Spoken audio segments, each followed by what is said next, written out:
Hello and welcome to our brand new series of guided everyday conversations in English. Aujourd'hui, je vous propose une toute nouvelle conversation qui se déroule entre un passager détendu et un officier de police bien sympathique à la douane de l'aéroport. C'est parti! Bonjour! Bonjour, vous avez fait bon voyage? Oui, ça va. J'ai été un peu malade, mais l'équipage s'est très bien occupé de moi. Ravi de l'entendre. Vos papiers d'identité, s'il vous plaît. Vous préférez la carte d'identité ou le passeport? Peu importe. Ok, alors voici ma carte d'identité. Merci. C'est bien vous sur la photo?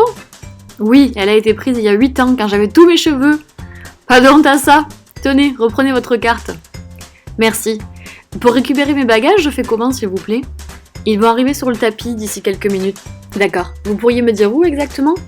Là-bas au fond, juste derrière moi, dans la zone de retrait des bagages. On le voit d'ici. Merci beaucoup pour votre aide, madame. Belle journée à vous.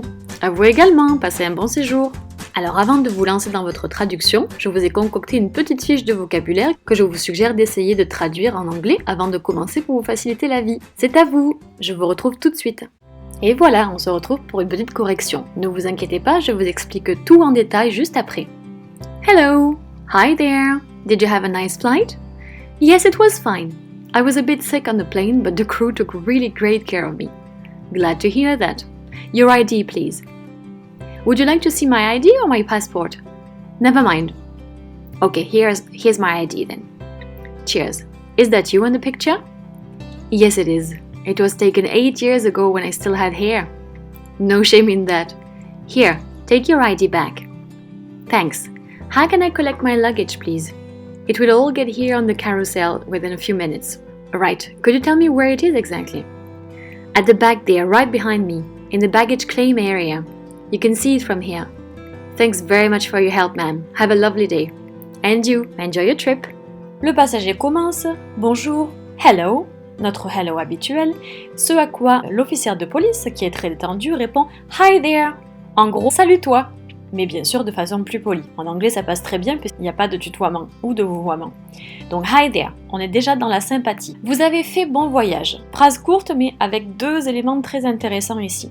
Alors, on a notre premier exemple de prétérit, c'est-à-dire de passé simple en anglais. Vous avez fait bon voyage, ça veut dire est-ce que vous avez fait bon voyage? Notre petit est-ce que, là, il démarre directement notre question et il est au passé simple. Il nous indique directement le temps de la question. Donc, did you have a nice flight? Alors, on demande en France, est-ce que vous avez fait bon voyage? Mais voyage, c'est très vague. On a déjà vu que l'anglais, c'était très détaillé, très descriptif. Donc, plutôt que de demander simplement, did you have a nice trip? On va demander, did you have a nice flight? Un bon vol. Faire bon voyage, vous avez vu que c'est pas did you do a nice flight? Faire à proprement parler, c'est did you have a nice flight? Comme quand l'hôtesse lui demandait si le passager voulait boire de l'eau. Elle lui disait pas drink water, elle lui disait have some water. Have some water. Have a nice flight. Oui, ça va. Le français utilise du présent. L'anglais, toujours spécifique, précise que tout allait bien quand on y était. Donc, il utilise encore du passé simple. Donc, plutôt que yes, it's fine, yes, it was fine. It was fine. Was, prétérit de be, être au passé en anglais. J'ai été un peu malade. Encore une fois, notre prétérit. I was a bit sick. On précise dans l'avion, encore une fois, parce que c'est l'anglais qui est un peu plus descriptif. Si vous ne l'aviez pas utilisé, ça n'aurait pas été un problème de compréhension. I was a bit sick on the plane, mais l'équipage, but the crew, qu'on a déjà vu auparavant dans la conversation d'hier, très bien s'occuper de quelqu'un. S'occuper de quelqu'un, take care, take great care dans ce cas-là. Au passé, c'est un verbe irrégulier, took really great care of me. The crew took really great care of me. Ravi de l'entendre. On l'a déjà vu cette formule aussi entre notre passager et l'hôtesse, glad to hear that ou glad to hear it. On aurait pu également dire happy to hear it. Glad to hear it, c'est simplement plus commun, plus authentique dans l'anglais de tous les jours, en tout cas au Royaume-Uni. Vos papiers d'identité, s'il vous plaît. On s'embête pas. En anglais, papier d'identité, en fait, c'est Identification Paper ou Identity Paper. Donc, on en a fait un acronyme qui se retrouve ici sous la forme de ID. Your ID, please. Si l'officière avait été plus polie et moins pressée, surtout, elle aurait demandé « Puis-je voir vos papiers d'identité, s'il vous plaît ?» Et elle aurait donc dit « May I see your ID, please ?» ou alors « Could I see your ID ?» Mais dans le domaine de l'administration, du public, on reste cordial et c'est le « May I » qui est le plus poli dans ce cas-là. Vous préférez la carte d'identité? Alors, préférer en français, eh bien justement l'anglais préfère dire « Vous aimeriez voir ». Qu'est-ce que vous aimeriez voir? Ma carte d'identité ou mon passeport? Donc plutôt que « Would you prefer ?» on va dire would you like. Est-ce que vous aimeriez? Notre conditionnel, donc on le retrouve. Est-ce que vous aimeriez? Would you like? Et on précise, vous voudriez voir ma carte d'identité ou mon passeport. Donc, would you like to see my ID or my passport? Peu importe, plein de manières de le dire. Alors, soit never mind, it doesn't matter, ça ne fait rien, on s'en fiche en gros. Même si ça veut dire on s'en fiche, en anglais ça reste très poli, tout à fait courtois.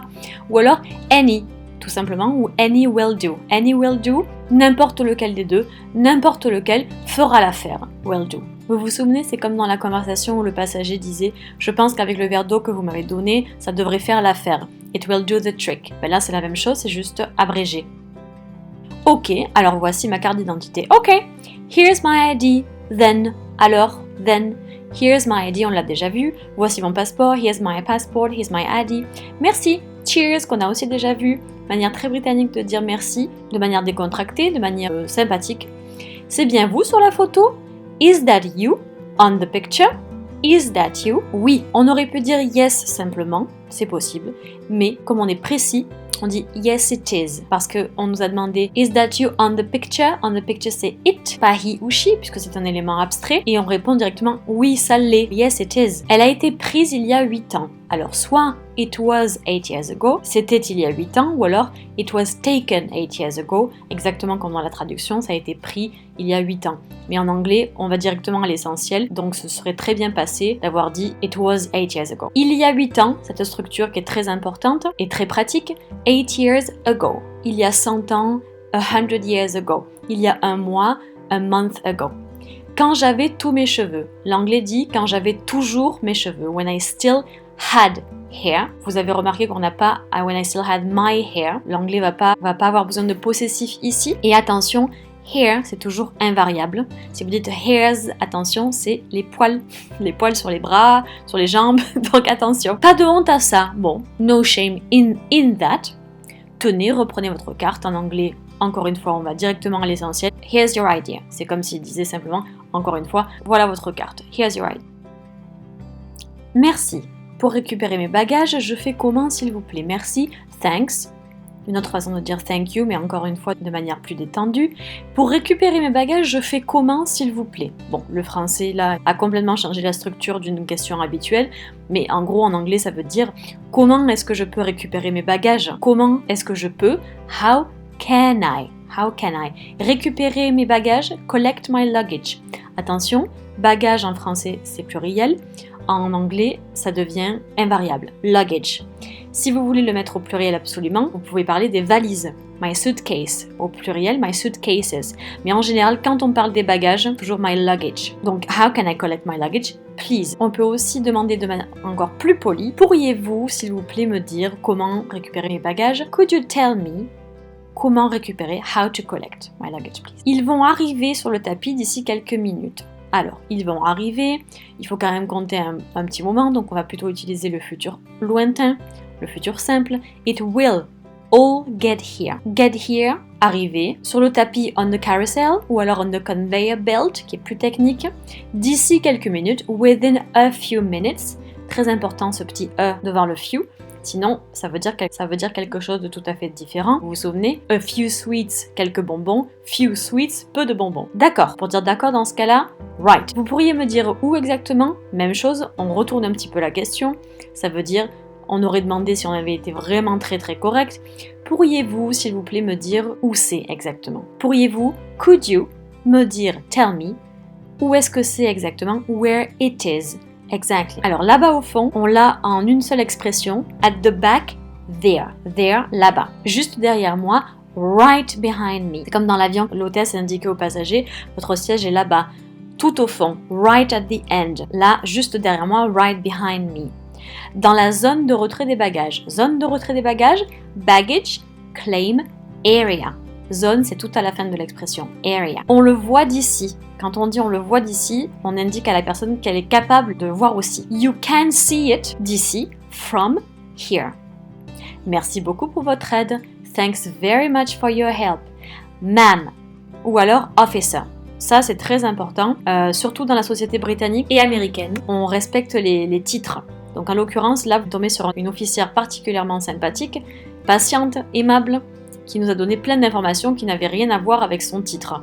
Donc, quand on se montre vraiment respectueux, on se positionne en mentionnant le titre de l'officier, c'est-à-dire donc soit ma'am ou sir si c'est un officier, soit officer. Belle journée à vous, have a lovely day. Have a nice day, c'est possible aussi. Mais have a lovely day, ça implique une connexion émotionnelle avec l'autre personne. On a envie d'être vraiment sympathique, disons, avec l'autre personne.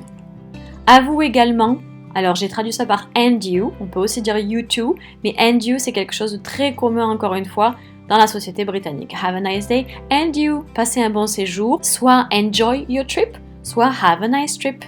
Et voilà, pour vous aider à consolider toutes les informations que vous avez emmagasinées dans ce nouveau petit dialogue aujourd'hui, une fiche vocabulaire récapitulative.